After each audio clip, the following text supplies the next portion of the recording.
বিসমিল্লাহির রহমানির রহিম। আসসালামু আলাইকুম। Hi everyone, welcome back another video. আমি আছি ফাতেমা, তোমাদের সঙ্গে সব সময়ের জন্য। আমি আজ নতুন একটি দিনের নতুন একটি ভিডিও নিয়ে চলে এসেছি। আশা করি সবার ভালো লাগবে। আর যদি ভালো লেগে থাকে লাইক, কমেন্ট, শেয়ার, সাবস্ক্রাইব করবে। পাশে থেকে বেল আইকনটি বাজিয়ে বেল আইকনটি বাজিয়ে দিবে, তবেই আমার নিত্য নতুন সবগুলো ব্লগ সবার আগে চলে যাবে তোমাদের কাছে। কেমন আছো বন্ধুরা? আশা করি খুব ভালো আছো। আলহামদুলিল্লাহ, আল্লাহর অশেষ রহমতে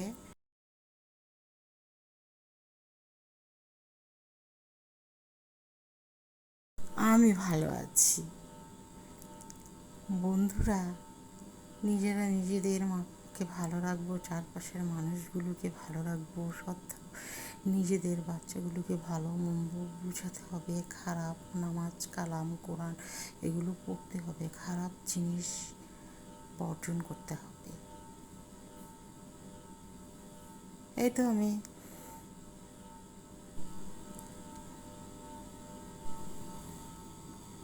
ডিম চুবিয়ে ভেজে নিচ্ছি।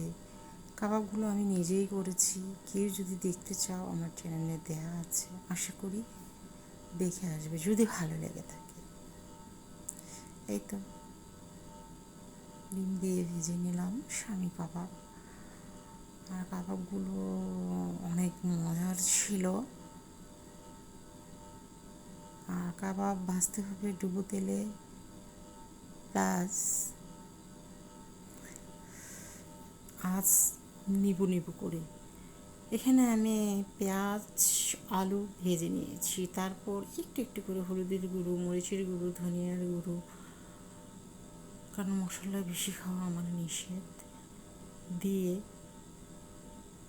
আমি কষিয়ে মাছগুলো, ভেজে রাখা মাছগুলো আমি দিয়ে দিয়েছিলাম, দিয়ে পানি দিয়ে দিয়েছি। তারপর বলক আসার পর আমি আঁচ কমিয়ে দিয়ে ঢেকে রেখে পাশের চুলায় আমি আবার মুরগির মাংস রান্না করতে বসিয়ে দিয়েছি। এখানে পেঁয়াজ দিয়ে মশলা অল্প অল্প করে দিয়েছি, আদা রসুনের পেস্ট 2 টি স্পুন, যেহেতু এটার মধ্যে খিচুড়ি রান্না করবো আদা রসুনের পেস্ট একটু বেশিই দিতে হবে। হলুদের গুঁড়ো 1 টি স্পুন, মরিচের গুঁড়ো 1 টি স্পুন, ধনিয়ার গুঁড়ো 1 টি স্পুন দিয়ে আমি চাল, মুসুরির ডাল, মুগের ডাল মিলিয়ে চাল ধুয়ে ঝরিয়ে রেখেছিলাম, সেই ঝরিয়ে রাখা চালগুলো আমি দিয়ে দিয়েছি, একটু লবণ দিয়ে দিলাম। এখন নেড়ে চেড়ে উঠিয়ে নেব। বন্ধুরা, মনে হচ্ছে কত সহজে খিচুড়িটা হয়ে গেছে, কিন্তু না, এত সহজে কিন্তু হয় না, অল্প সময়ে হয় না। এতে আমি পাশের চুলায় গরম পানি বসিয়ে রেখেছিলাম, ফুটন্ত পানি সেটা দিয়ে দিয়েছি। এখন আমি 8 পিস, এখানে না 4 পিস, 4 পিস মুরগির মাংস আছে, তাতেই হয়ে যাবে। এই তো মাংস এবং খিচুড়ির লোকটা কেমন হয়েছে সেটাই। আমি এখন অত বেশি ভিডিও দিতেও পারি না, কারণ এক চিকিৎসা করতে গেলে আরেকটা বের হয়, আরেক রোগ বের হয়, এগুলো শুনলেও খারাপ লাগে বলতে।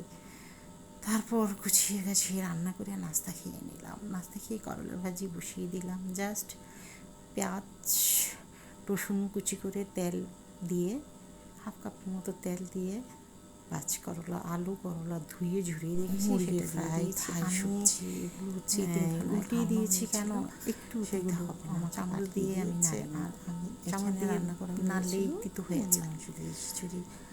এই তো এখানে চকলেট টকলেট অনেক কিছুই আছে, আরও রান্না ছিল, ফ্রাইড রাইস, মানে বুঝাবো সেটাই একটু শেয়ার করলাম না। সবাই অনেক ভালো থাকবে। আসসালামু আলাইকুম। আল্লাহ হাফেজ। ডাইনিং এর কাজও করে নিলাম, ডাইনিং রুমের কাজও করে নিলাম।